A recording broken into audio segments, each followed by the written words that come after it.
Trauma Uncensored. Trauma Uncensored. Trauma Uncensored.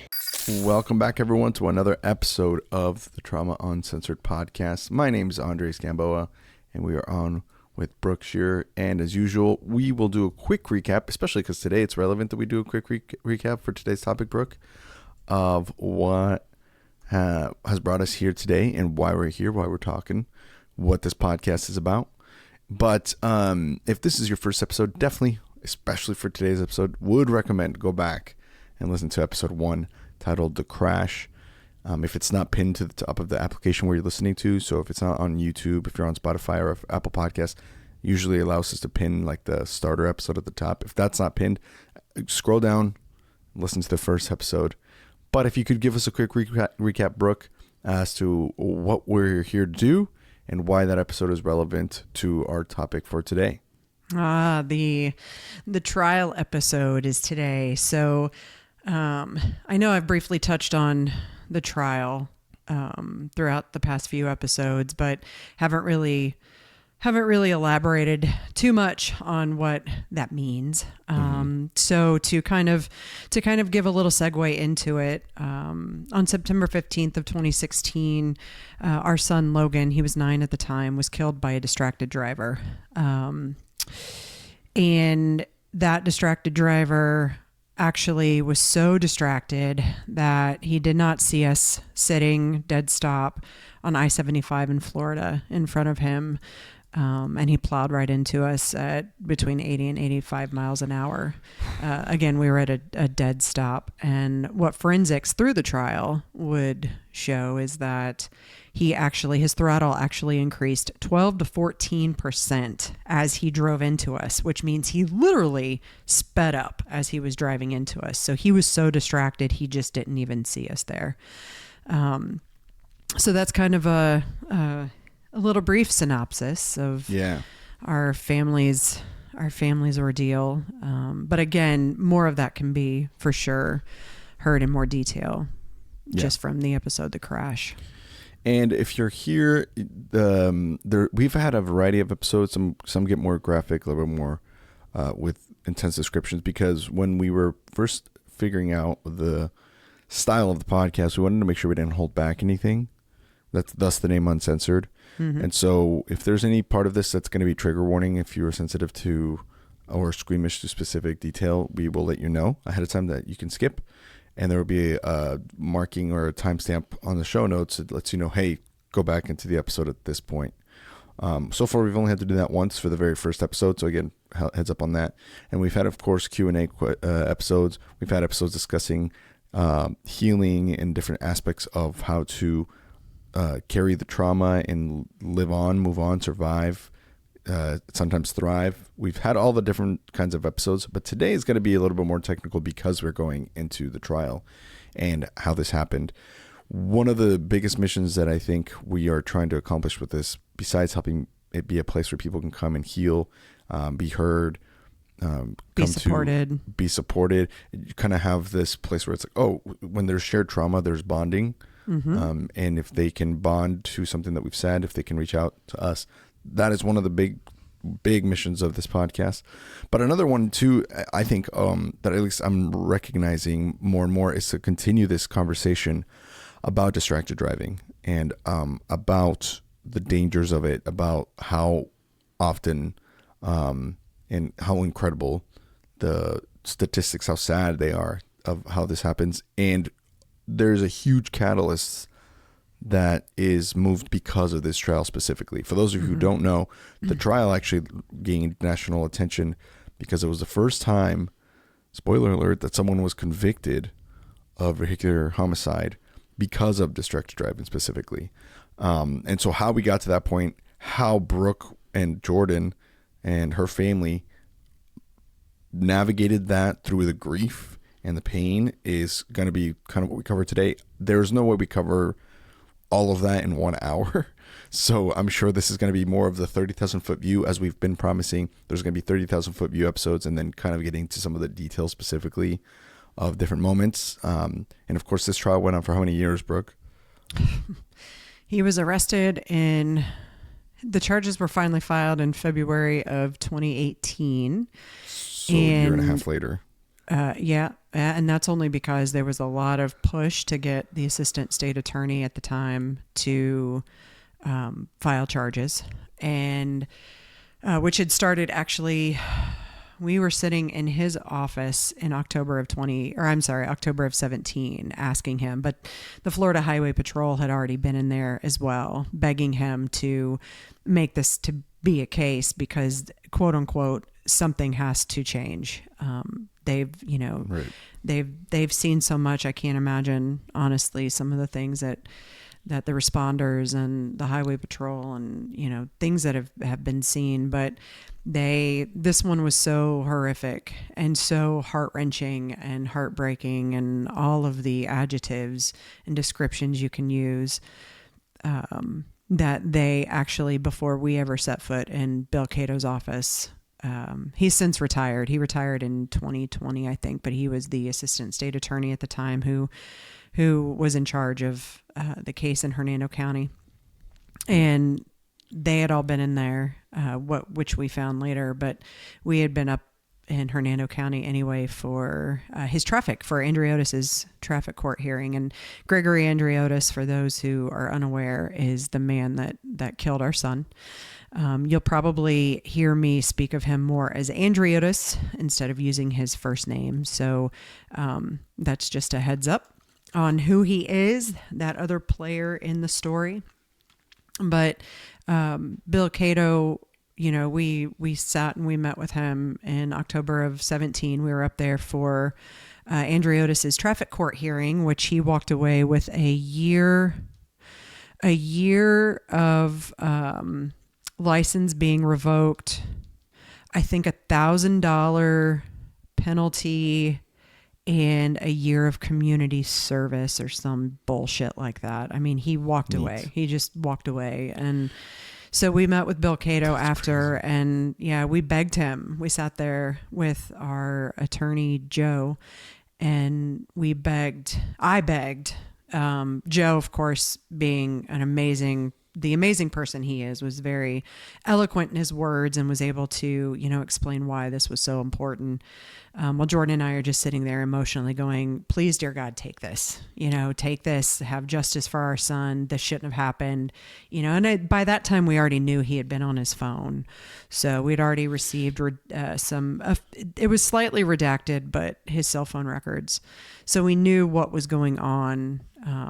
I think for an hour and a half or so prior to the crash. But so we met with him then, and then in February of 18, while we were headed to Tallahassee to testify in front of legislation for a bill, a no texting and driving bill that was going up, we got the phone call from one wonderful Rebecca Pettit, who she was the lead at the Florida Highway Patrol and was on our case. And she said, he's been arrested. And that was, this was February of 2018. So that was very serendipitous. A year it was 6 months after, almost 5 months after. So hold on, let's back up a little bit, because there's some things that you said there that are worth mentioning. And again, some of these aspects of why and how it'd be sweet if we could get Joe on the podcast too, by the way. Oh, I mean, Joe and his wife Lucy are amazing humans. I just can't say it enough. They were our rock for very many years. Joe put up with us through all of our anxiety and our angst and our anger, and he worked so hard for us. So Joe, I will reach out to Joe, because Joe would be able to tell a lot of things very well. Yeah, that'd be sweet to kind of get the official lawyer perspective on this. But what I wanted to ask you already is, so you went to the trial for the driving infraction, just traffic court, if you want to call it that. Yep, traffic court. When was this? You said in October? No. Mm-hmm. Okay, October 2017. So it took a year for that to even happen. Mm-hmm. Meanwhile, you're trying to just figure out how to live. You've already experienced Christmas without your son, your birthday without your son, Mother's Day without your son, your son's birthday without your son, then the year anniversary of when he died, when he was killed. Thank you. Without your son. Well, both fit, but it's accurate. We're just trying to be accurate. Right. He No, was I killed. know. I know. He was killed. I mean, there was death, but he was killed. Yeah. And then I remember, for those of you who decided not to go back to listen to the crash episode, you're in the hospital bed a year earlier, and he's next to you. Yeah. Well, no. So I wasn't in the hospital bed. They had brought me in on the stretcher. Yeah. I was sitting on the stretcher in the hallway. Yeah. They were waiting to get me in a room, and they wheeled him up right behind me. So, I mean, I couldn't see him, but I remember someone, someone was like, fine. "Did you know that's him behind you?" And I'm like, "Why would you tell me that?" What? Oh, why would you tell me that? How you didn't get up and strangle him because of your broken ribs. I was going to say I couldn't get up. Yeah. Oh my God. I mean, it's probably why, honestly, your ribs were probably broken so that you wouldn't go to jail for murder. I mean, I don't know though. I mean, to be honest, I was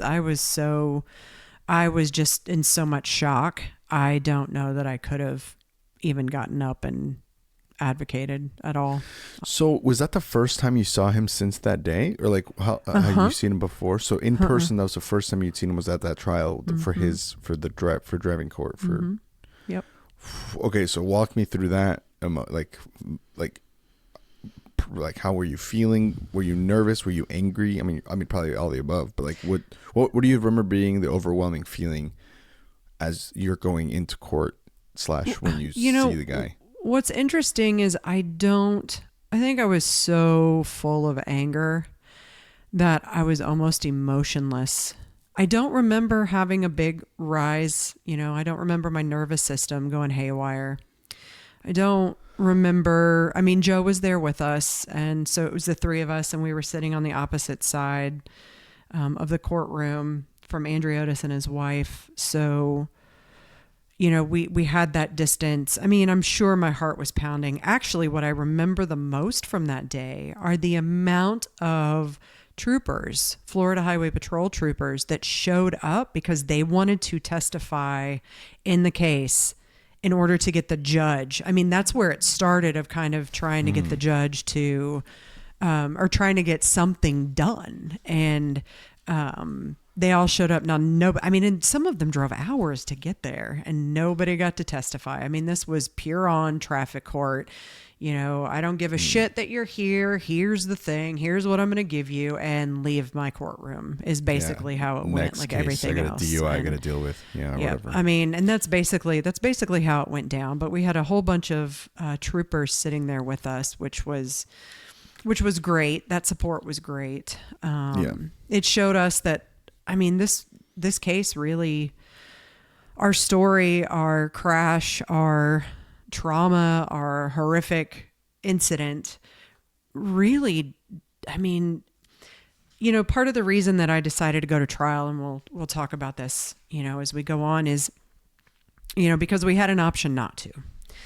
And until I went to Milestones, which is the residential trauma program in Cumberland Furnace here in Tennessee, until I went there, I was done. I was in such a state of chronic trauma that I was like, I can't touch this. I can't be a part of this trial.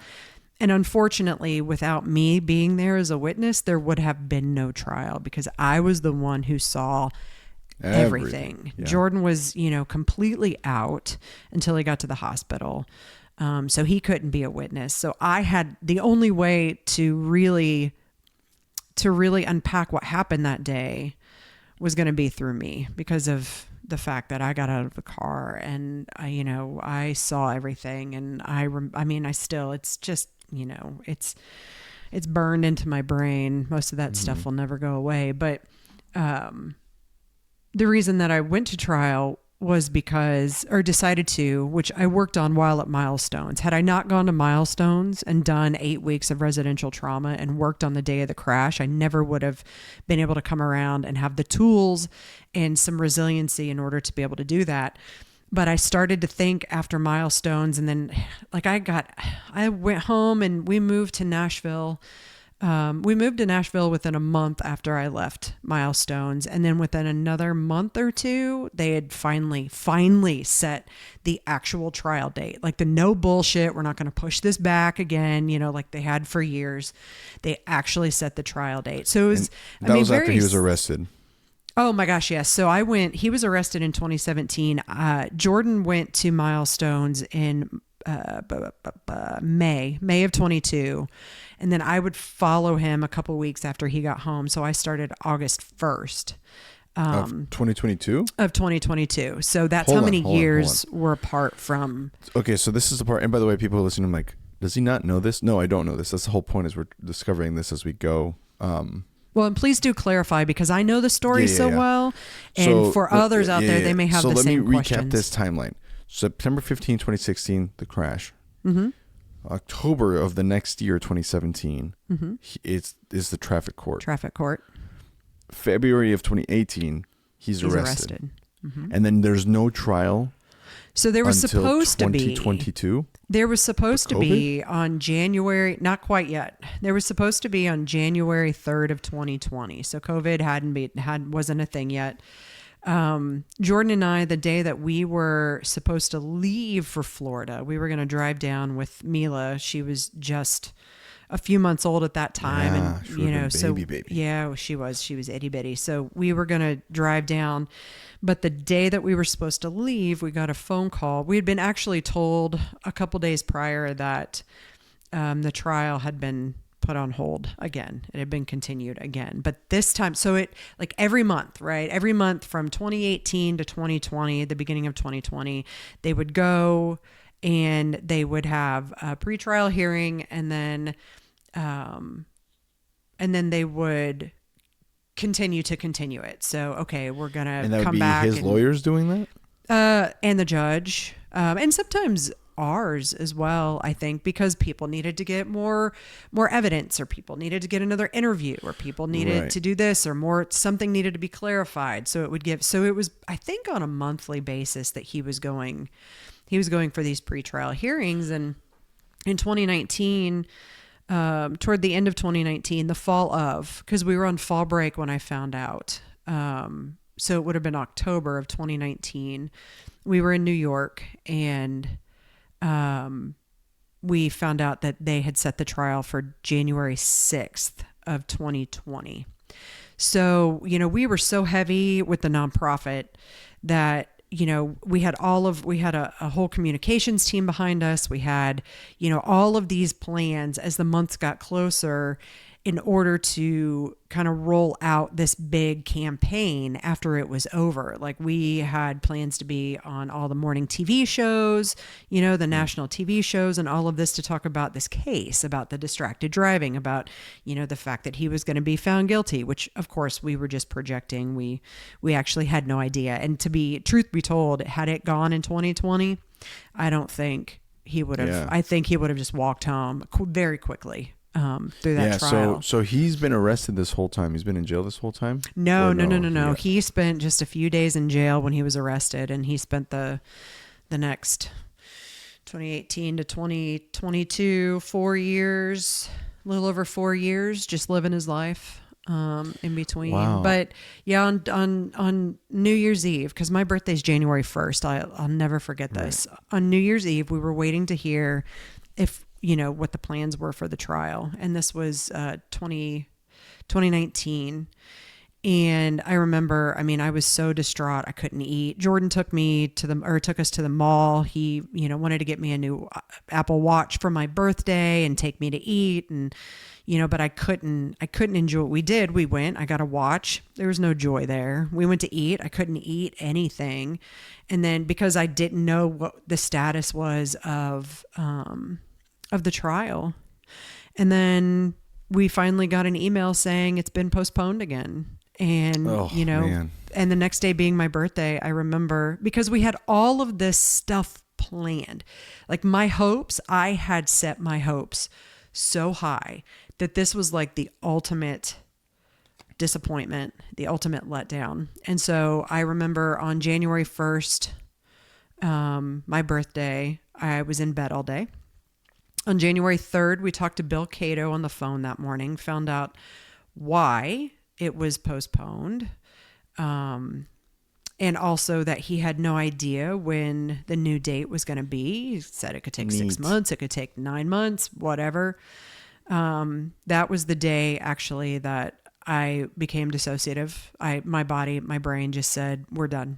It's too much reliving this. And I remember going and sitting on the bed and just rocking back and forth. And I was supposed to take Mallory to a dance competition in downtown Indy that weekend. I was supposed to leave that afternoon. And Jordan was like, come on, go get ready. He was trying to get me up, go get ready. And I went in there and I remember sitting on the tub, researching how to take my life.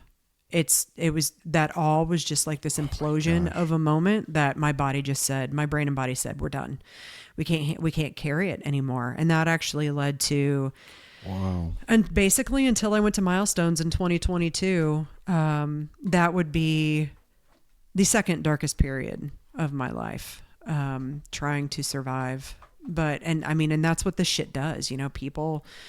People don't understand too, the additional trauma that's put on you with, this kind of situation. Yeah. All of this legal and court stuff, but, there's so much stress. So much. And that's why it was actually extremely beneficial. So when Jordan was at Milestones, he kept calling home and just very gently encouraging me to consider going and doing it myself. And I'd be like, no, I'm in therapy 3 times a week. I don't need it.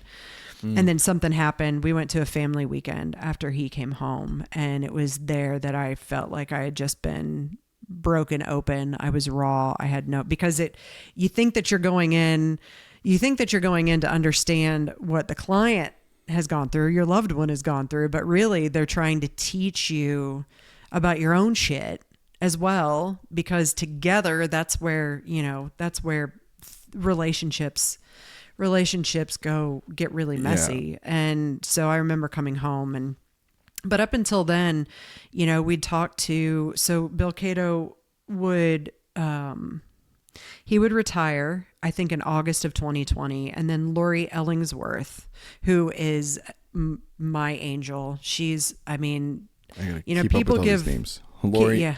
Lori Ellingsworth. Yep. Okay. She, people give attorneys a whole bunch of crap all the time. But when I tell you that she kicked holy ass throughout this entire process, nobody thought that Andriotis was going to be convicted. Nobody. And he was convicted. He was guilty and is serving 30 years. And that's because she just busted her ass to make sure. But up until then, she would call for the next, from 2020 to when I went to Milestone, she'd call and give us updates. And I'd be like, I'm not going to trial. I'm not going to do it. I can't live through this anymore. And so I go to Milestones and in 2022 and I, working with my therapist and the therapies there allowed me to see in a different way the day of the crash. So I no longer look at the day of the crash as this horrific thing that I'm standing and watching. I kind of see it from an outside perspective. So I'm like looking in on myself or looking, I'm like the 2025 Brooke is looking, the 2025 Brooke is a different Brooke. So the 2020 Brooke still has. The 2022 Brooke is able to take a step back from the 2016 Brooke and watch this unfold, but instead of seeing Logan on the side of the road, she sees his light standing behind him. So I can envision that and find comfort in that day, which is what allowed me, and not to mention what I learned while I was at Milestones was that all of these years I had been viewing my son as this blue body on the side of the road with blood coming out of his nose and his body just shaking like jello. Tara Booker, my amazing trauma therapist that I still work with, she was able to help me reformulate that vision made me realize that that's how I was viewing Logan. Like all of this time I was grieving my child, but the only way I saw him was as this body on the side of the road, this dead body, my dead child. And she was able, and it was right at the very end of my time at Milestones. And it was actually on Logan's angel date on September 15th when she helped me change that vision and remember him for who he was in life. The kid that loved Star Wars and was goofy as hell and would get in front of the camera and cross his eyes and make faces and, stop taking my picture, Mom. Well, if you don't, this is what you're going to get. And, brilliant at the piano and a sense of humor that was both dry, but you just couldn't help but, enjoy every damn thing that came out of his mouth. And so that Milestones tour, I call them tours because I've been there twice. That Milestones tour prepared me for being able to go to trial. And at first, whenever, she came to us at the end of 2022, when Lori did and said, now we're actually on. Like, this is a no bullshit. This could be, this couldn't be. Now we're actually on. And at first I was like, nope. But back to what I was trying to say, like 20 minutes ago when I got completely sidetracked. So I apologize. Everyone this listening. is good. I'm like That's listening. who I am. I'm like taking notes of sidetrack. these names down here. I'm like, okay, Yeah. hold on. Well, Lori, you know how Tara. to find me afterwards. I can give you all the names and links and everything. But the reason that I would ultimately change my mind and decide to go to trial was not just for us, but it was for everybody else who was involved that day that have their own trauma. The 911 operator that had to go to trauma therapy, the one that spoke to me, a dear friend who had become an alcoholic, who was the one who worked on Logan, John, but is now sober. But that's what he had to resort to just to, try and walk alongside what he just experienced. Cope, to try to, right. Larry. To do it that way. Yeah. Larry had told us, I don't remember if it was at the trial or if it was, we had seen him before, but he had told me that he was, he had just gotten married, but he was afraid to have kids, or that it was on his radar, to be fearful of having kids after what he experienced. And remember, he was the one that got Logan out of the car. His car was one of the six in the CPR wreck, which, by the way, congratulations to Larry. Him and Rihanna are having their first baby, first girl in August. So I'm actually so very glad. Congratulations, Larry. I know. Larry's on our launch team too, guys. But again, Larry's another one of my angels. But so that was great. So but cool. I, because of the work that I did at Milestones, I started to come around to the idea and the recognition that, wait a minute, this trial isn't just for Jordan and Mallory and myself and Logan, right? It's for all the people who have come before that have not found justice. It's all the people who are going to come after, but it's also the people who were involved, who care immensely. And that's what changed my mind. So that's ultimately, the mix between Milestones and which helped me with that recognition is what finally allowed me to say, you know what? Okay. I know you can't do this without me. So, okay. And that would entail me hearing my 911 call, I think about 10 times, which great. Holy Jesus. That's all I have to say. We even thought that. about playing that. Yeah. Here, but it's too much. There's Uncensored and then there's then it's crossing a boundary, and I don't wish that. Yeah. I mean, it's too much. the judge made me actually leave the courtroom during the trial because I just started hyperventilating, and I mean the jury was already the opening of it. I'm screaming, and that right there is just enough. I'm just screaming, "Help me! Somebody's got to help me!" And that right there is enough just to be like, stop, just no more. I need to step out. Yeah. Well, okay. So hold on. I have a few questions here because, and just to keep clarity on the timeline. So now it's 2022. So you've gone through Milestones. All this stuff has happened.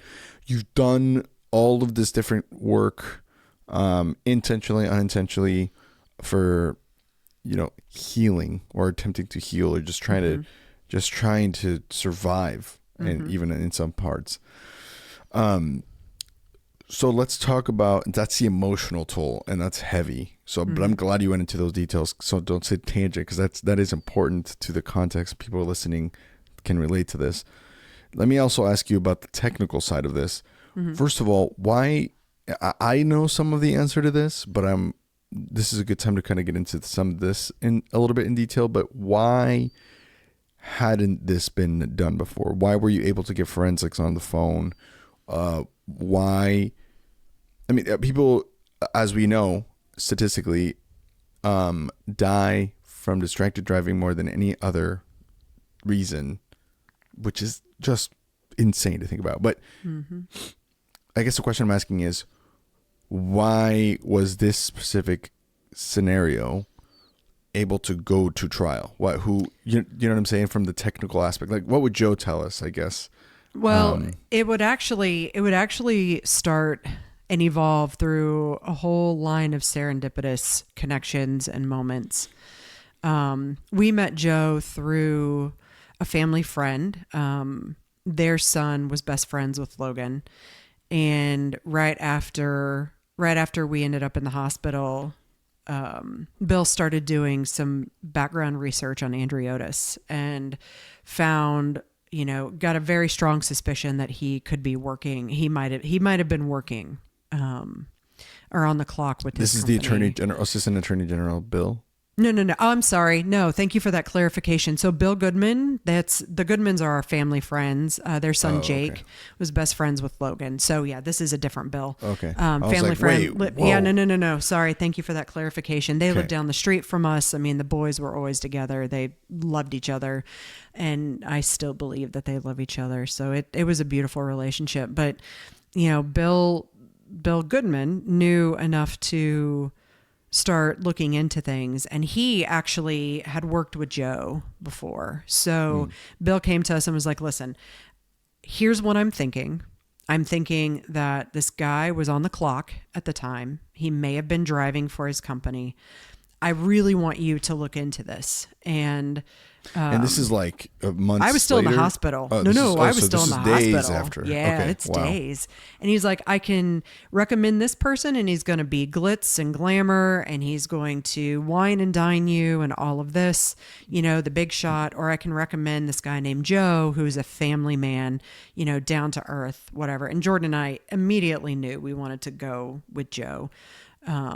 And from there, once we met Joe, he hit the ground running. He hit the ground running, and he would start to subpoena like all of these. I don't know if subpoena is actually the word, but he'd start to get all of this information about Andriotis, and he was able to lock down that Andriotis was on the clock at the time. He was actually driving for his employer, which would lead to them providing Joe with the cell phone records, Andriotis's cell phone records, because he was on a business phone, not his own personal phone.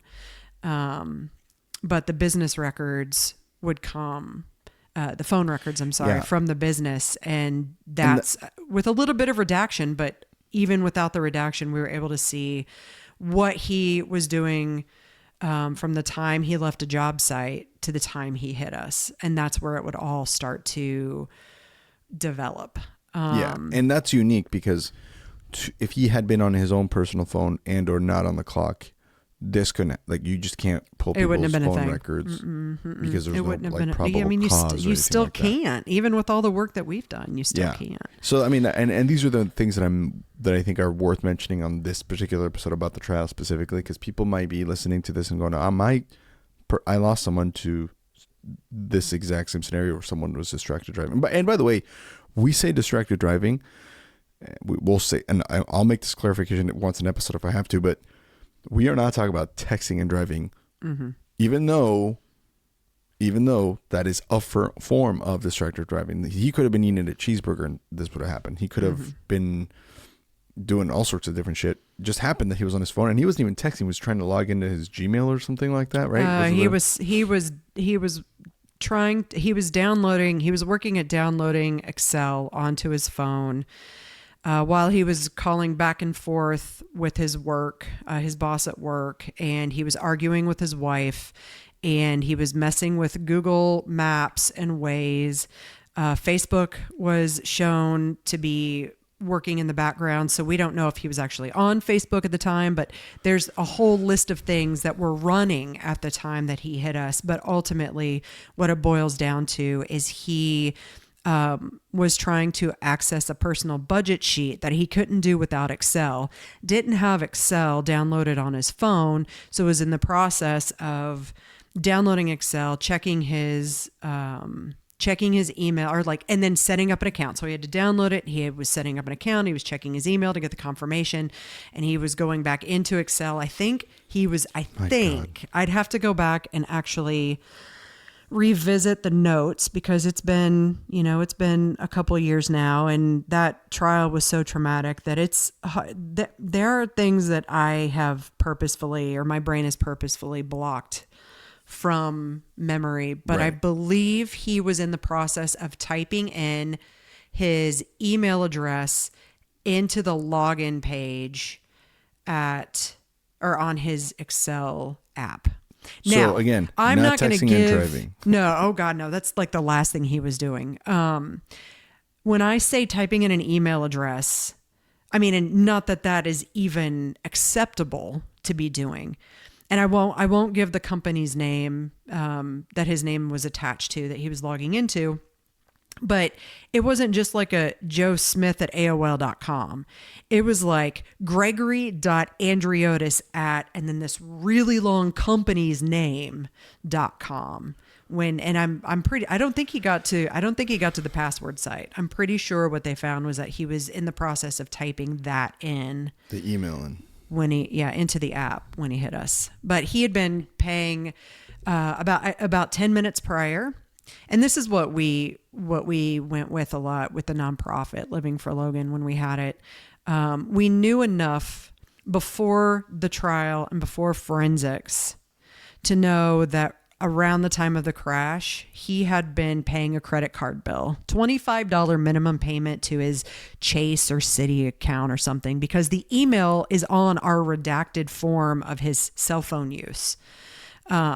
But it wasn't just like, even in an app, he had to go into a browser, type everything in, and was paying his $25 while on the highway driving 80 to 85 miles. Mm-hmm. I mean, all of these things are, and I'll tell you, after, it was 4 hours, we sat through 4 hours of forensics in the trial.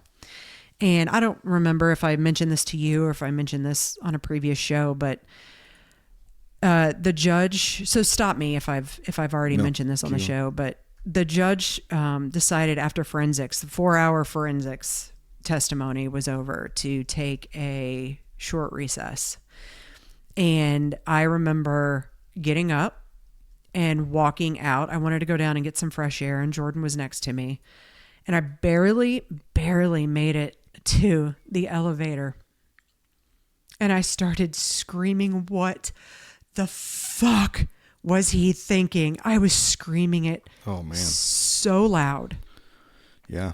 Because really, what the fuck was he thinking? And I could barely get downstairs off the elevator and outside without hyperventilating. Like, Jordan had me go sit on, a brick wall, and because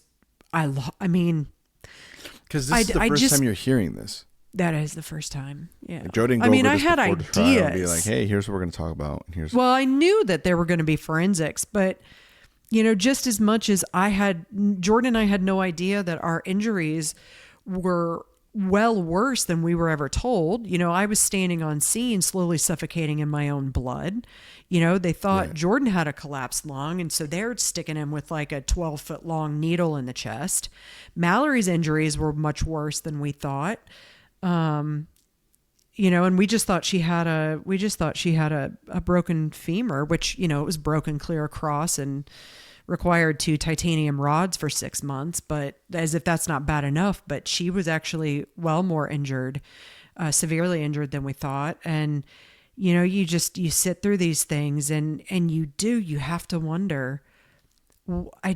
I have a hard time wrapping my head, even now, even after all the work I've done. And mind you, after the trial, it would take 6 months, but I went back back on a second tour of Milestones in December of 23, 6 months after the trial, because, I walked away from it and I'm like, all right, I've learned all of this stuff, but I've done all of this work. I'll be fine. And I was living life and doing all of these things. And then the stress it got me. I mean, it came out of nowhere, it felt like, and I was completely blindsided, but, very quickly knew that I needed to go back and process. There's so many questions already. Oh, okay. I know. How many episodes is this going to take? This might take a few, just because, look, we're already 40 minutes in, which, by the way, statistically speaking, since we started recording this, someone has died of distracted driving.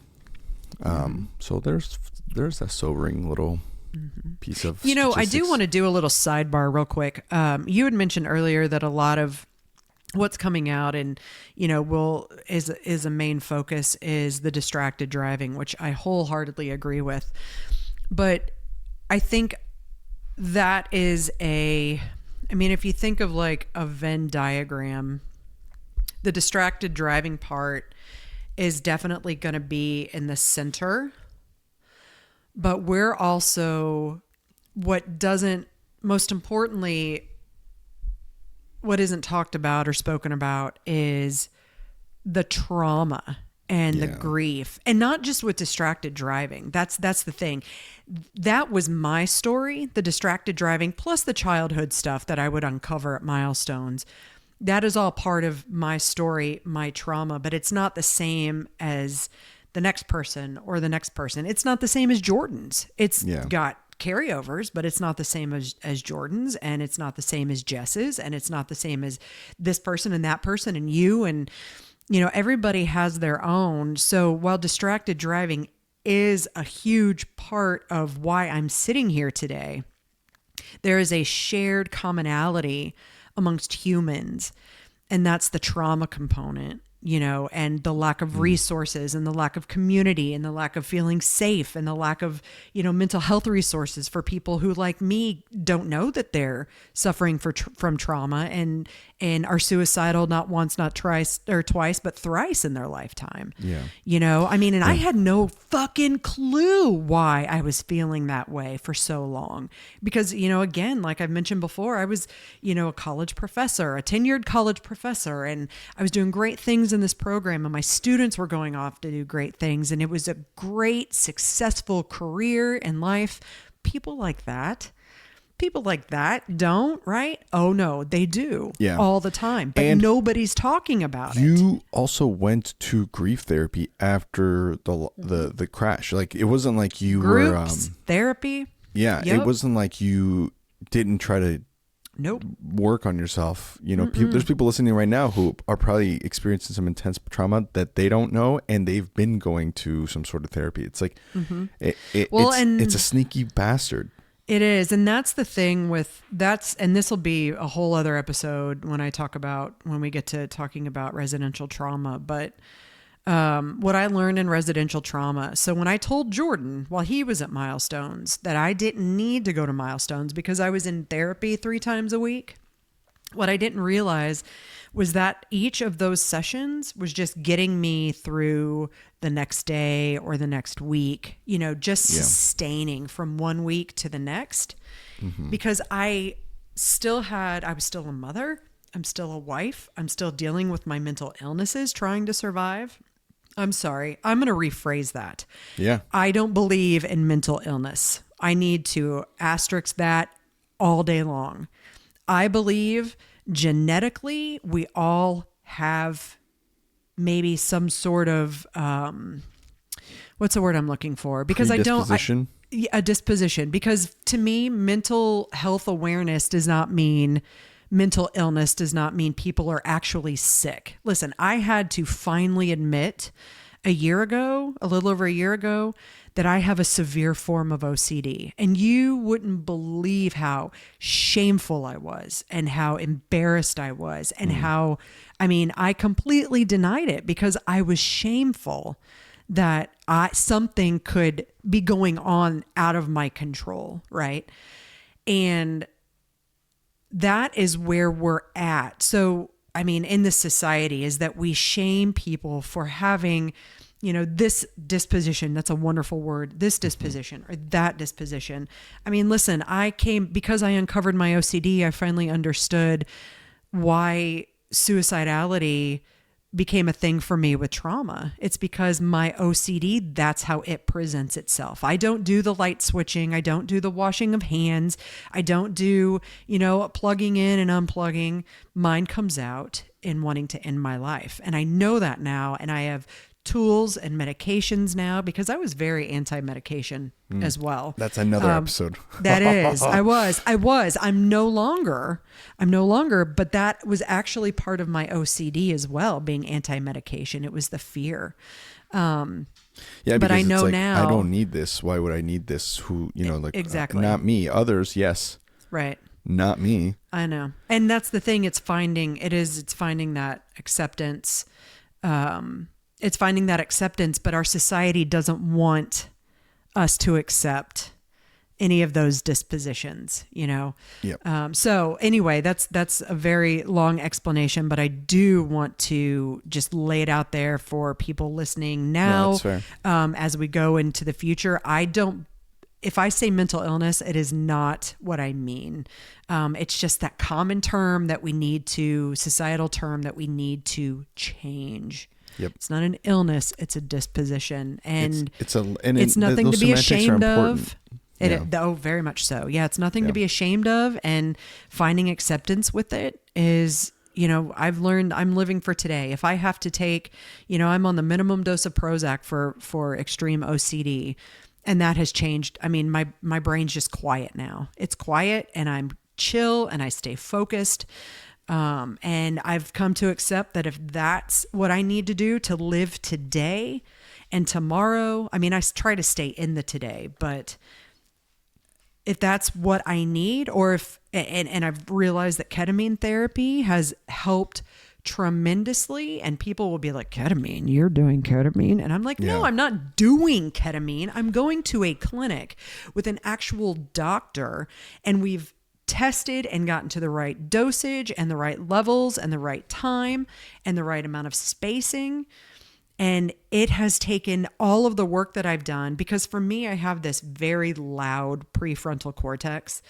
My conscience is always like, oh my gosh, fear, and, type A, OCD, all this stuff. But that, control. Yeah, it quiets down whenever I go to ketamine therapy and allows the shit that I'm working on to come out. Like last week I was there and I didn't anticipate doing any sort of major work. And for the first probably hour, maybe hour and a half, all I did was work. And I remember just doing the ugly cry. I was doing the ugly cry and it's like I couldn't breathe through my nose. Yeah. And I was like, I went through a box of It does, but that's what I need, because if you store it in your body, it's never going to go anywhere and you're never going to heal through it. That's right. And so yeah, I mean, sorry, I'm totally getting off on another tangent. No. Again, this is talking about the trial. But this is exactly. I don't think you need to apologize for this, because that's the point. Is we're not covering all the details of the trial. We're just kind of going through the highlights. But what that makes you think of right now is, hey, when you do, in your case, and again, there are so many people that will have this version of that experience. Like, so say I go through something traumatic, might not necessarily lead to a trial, but there will be something else in the future that exposes me to that trauma again in a way that it is not in my control. And then that's a whole different traumatic. It's like an echo trauma. I don't know. Right. By the way, we didn't disclose this at the beginning. Neither of us are therapists, so this might be a term that officially exists medically. But what I mean by echo trauma is like, I'll give you an example. Often we've shared about the more recent traumatic thing I went through, which was my baby was in the NICU, major surgery, right? All this stuff. There's a documentary on Apple TV that's called Dads, and it's really cool. And so as a first time dad, my wife was like, let's watch this, see what happens. And one of the dads in there it's just like an average Joe person, and then they have celebrities who are dads, and they kind of like take both of their takes. But anyway, long story short, there's a guy who talks about how his son was in the NICU, and then they show like pictures and images of this kid, like this baby in the NICU, and I had to like pause, and I just broke down. You know, I thought, and again, kind of like you said, I thought I've been healing. I've been going to therapy. This has been fine. Like, I don't need this. Like, I'll be fine. Right. And then it just snuck up on me like a bitch that it is. I get it. Stabbed me in the back, and I'm like, oh, this is not good. I keep talking to you about all of these people who have, you know, graduating, all these people that I went to school with that have graduating seniors this year. Yeah. And, you know, I sent out, you know, cards and money in the mail today. And, and that's the thing. It's been sitting on my desk for 2 weeks now to do that. And this weekend I was like, oh, I got to do it. And I'm like, and I told Jess the other day, I was like, I've got to stay off. Have I told you how much I hate social media? Once or twice. Yeah. So, I mean, something that happened a week ago is I went to take a nap because I was feeling emotional. And I slept for maybe 20, 30 minutes. And then I laid in bed for like 3 hours scrolling through Facebook. And I know enough now to know that that's a kind of a warning sign for me. So I was grateful when I had to get up. Something forced me up, and I haven't done it since, but I can tell that, you know, I can tell the weight of the 18th birthday and the should have been graduation. Yeah, it's coming around. You know, and Mallory had her, not graduation, but promotion from middle school to high school last Thursday. And, you know, that was very bittersweet. And, sure, you know, of course, it's nobody's fault that they're wanting to celebrate their child. And I'm super grateful that they get to, but it also sucks a lot for a grieving mother who should be going through it at the same time. And that doesn't seem like this huge, groundbreaking trauma moment, but it is still my trauma. So it can be anything from watching a documentary or a movie. Like, we watch movies and they have, you know, there's child loss or there's distracted driving and someone dies, and it's just like, it all hits. No, I understand. No matter how much work you do, it's just a matter of how you can carry it and pick yourself back up, because nobody's asking you not to have emotions around that or not to. And nobody would not understand. I mean, no human being would not understand. You know what I'm saying? Like, it makes sense. Yeah. Well, I mean, you'd think so. I know a couple people who would say, "Oh, well, you know, you got to move on. You know, pick yourself, get over it." Well, I mean, you know, there's a Jordan's dad said that about him 2 months after Logan died.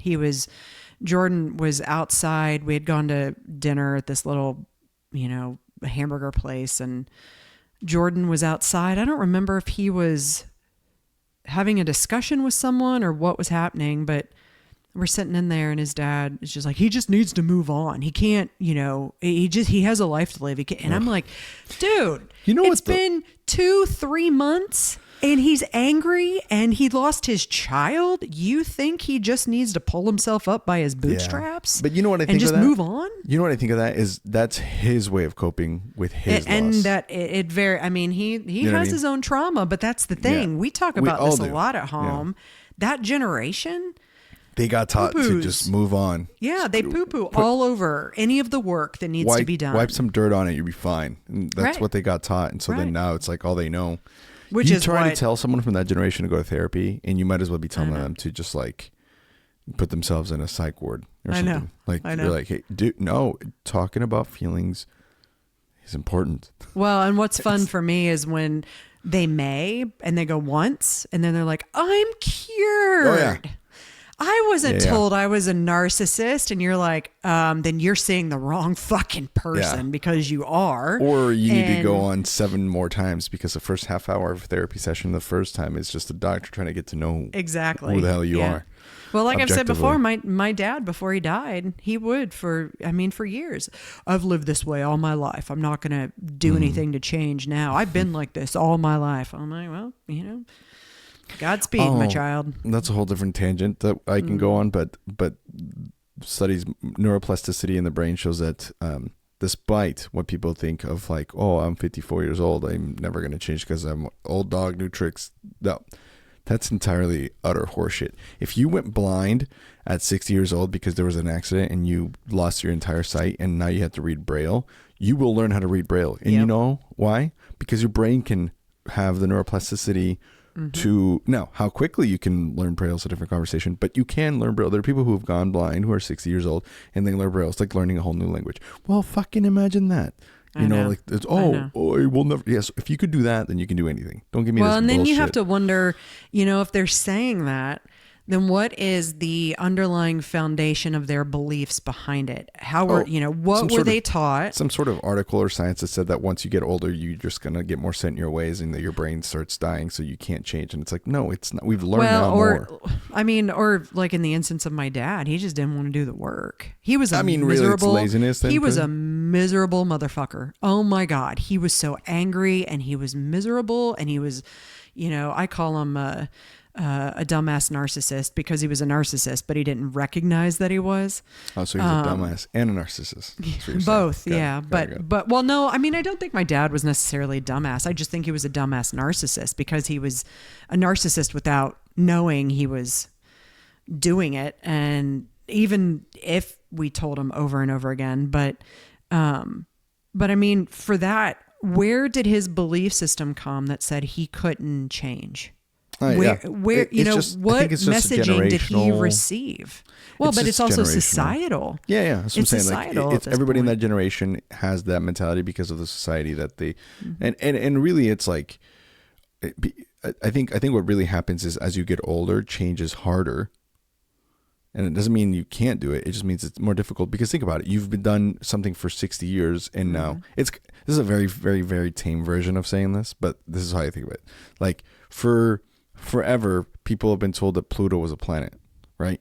And then all of a sudden the scientists come out and they're like, actually, it's not a planet based on our definitions. And so then like for 60 years, you've been told whatever truth, quote unquote, by society was to be, and now they're telling you it's not. And so it almost feels like you've been living a lie this whole time. And so then all of a sudden that's hard to accept, right? Whether it's laziness or fear, sometimes it's both. I believe it's a lot of fear. Right. But that's a very tame version of explaining the same thing. Now that's just a fucking planet that you're never going to go see and you've never even seen on a telescope. You just read about it in a book when you were in 8th grade, whatever, right? Now someone's telling you, hey, the way that you cope with your anger is completely toxic and dangerous. A lot closer to home, right? And it's a little bit your fault, and it's a little bit the way you grew up, and it's a little bit of how you drink or whatever the fuck, right? And so now, for those same 60 years, you just found out you've been living a lie that you've been telling yourself every day over and over that you're angry because you love your kids, and you raise your voice because you want them to succeed or whatever the hell, and all of a sudden, someone tells you, actually, no, that's wrong. Pluto is not a planet. There's no, I mean, it takes a large person with a small ego to really be able to grasp that, let alone use it to turn something around. Or, I mean, even someone with a large ego that has the ability to accept change. Yeah, but that's which I know is possible because I come from that, and Jordan comes from that, and you know, but see, that's the thing is you went through something like extremely traumatic to like kind of startle that and like, oh, whoa, because the foundation that we're not one aspect of your foundation went away, the entire foundation went away, and so now you're in limbo and you're just trying to grab onto something, and so therefore you have to grab on to change, right? It's the only way. Otherwise, yes, sort of. I mean, you know, Logan passed in 2016, and it was almost 6 years later that we both ended up at Milestone. So, you know, that just happened to be because of one of those Logan winks, you know, because we were working with a therapist, both individually and together. And she just happened to hear of Milestones. And this was in a space where I had actually asked Jordan to leave the home. He had been gone for 2 months, I think, or he'd been out of the house for 2 months, and she just happened to hear about Milestones, you know, in I think late April of 22, and we both suggested it to him, and it took him a hot minute to come around to it, but Jordan knew what he stood to lose, because he knew that I wasn't going to let him back home, because that anger had become severely toxic for our family, unless something changed. But that's the thing. He grasped on to the fact that, oh my God, I could lose this. Yeah. And went to work. Whereas someone like my father, who I was estranged from and told him exactly why he was not in my life, didn't want to do, and he's not the only one in our families, but he did not want to do the work. And it's not my responsibility to do the work for you, or to just accept it if what you're projecting onto me or my children or my family is toxic.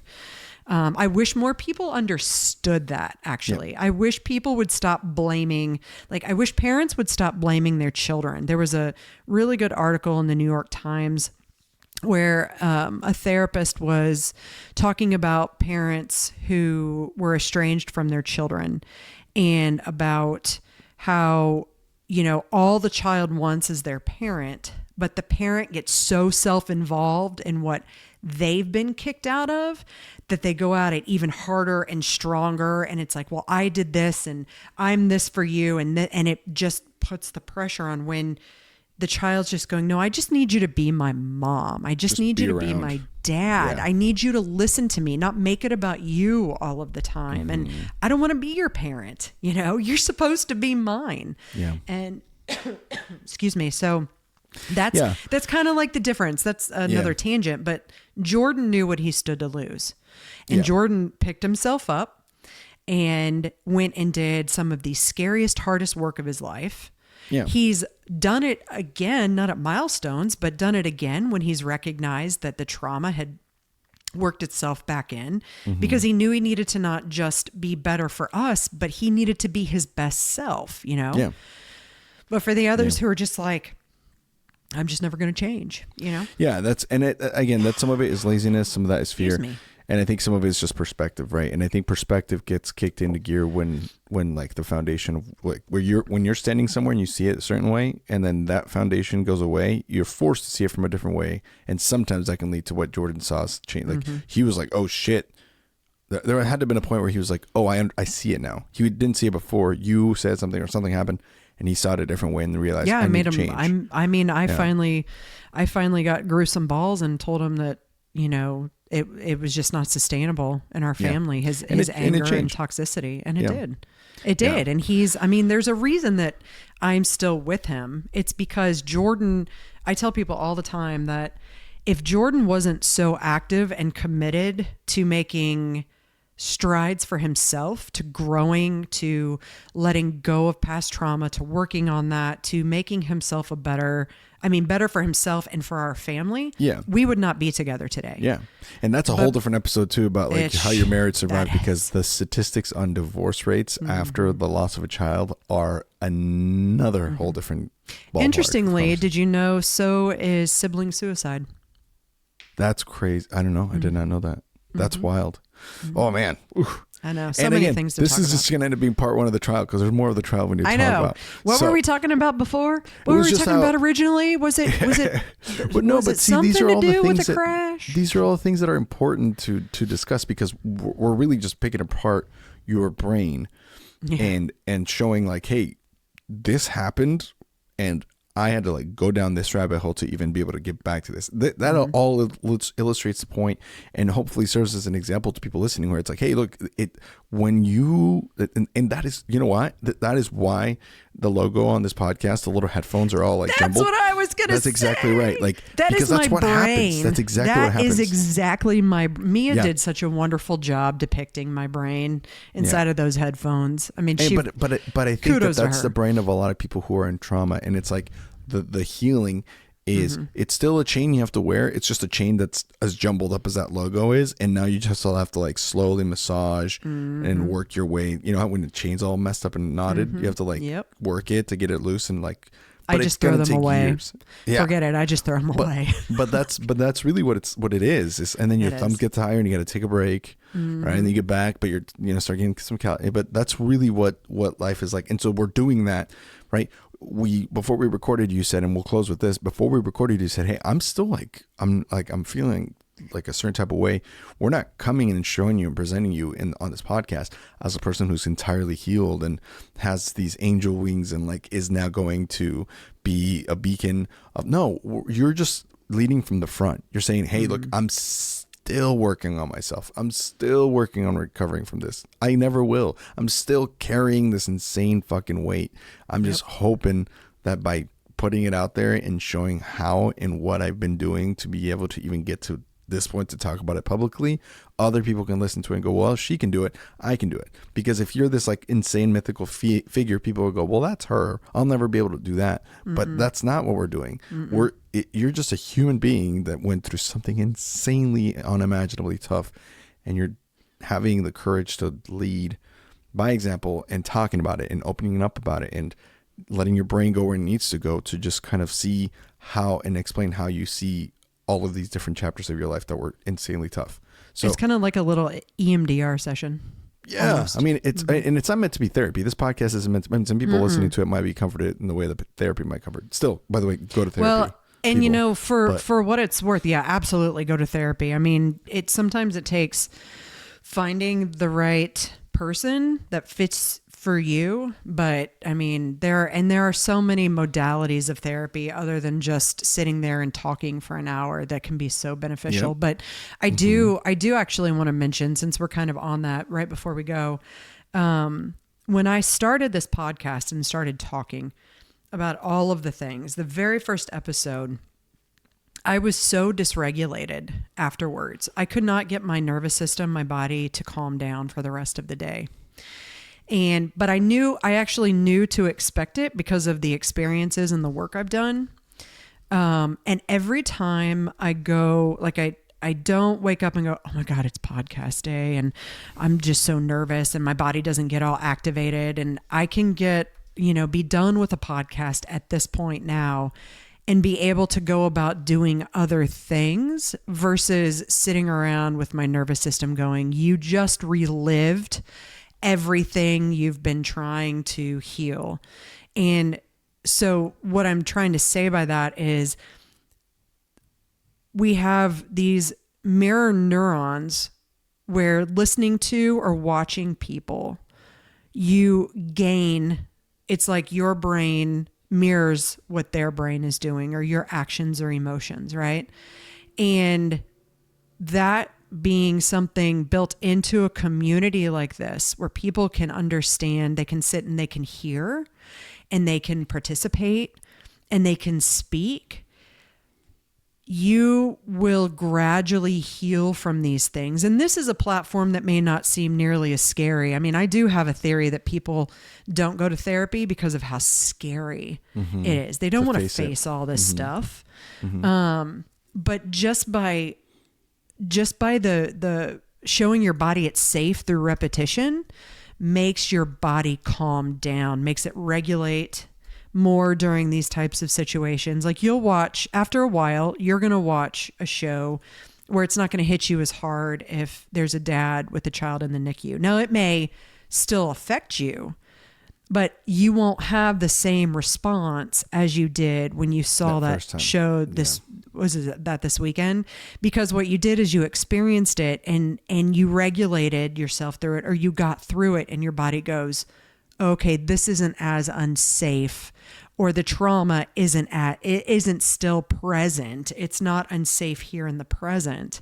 Right. And the more you repeat that, the easier it is to walk forward without having extreme anxiety or dysregulation each time you're faced with it. Yeah. But that does come with a tremendous amount of work too. It can't just be, but that's why they say talking is healing. I mean, talking is healing. Healing out loud. Hearing people. It's possible. That's right. Mm-hmm. Oof. All right. Well, trial part 2 coming up sometime. We'll try and do that next. You'll have to tell me where we stopped before I took a left turn. I remember. Okay. And we'll just recover. I mean, if it overlaps a little bit, it overlaps a little bit, so that happens. But yeah, because we only got to, we haven't even gotten to the fact that it happened. We talked about that it was got going to the point where happen. you got up there and you kind of shared, and you like we got the 911 phone call, and then we went off on to the one side because that is important. Yeah, and there's so much more. I mean, just leading up to the trial that is very important. It's rough. So, yeah. All right, y'all. Well, Brooke, as always, what a pleasure. Oh, thank you. We record these on Monday mornings, and I'm like, wow, what a start to my week. I just leave these with gratitude because it's like, wow, I'm grateful that we were able to talk about this and just kind of get some perspective on life and the importance of community. So thank you. Yep. No, thanks for giving me the space. By the way, everybody, speaking of community, sign up for our newsletter. It'll tell you when new episodes drop. In case you miss it, it's every Monday, but it'll let you know the minute that it drops. We'll send out the email.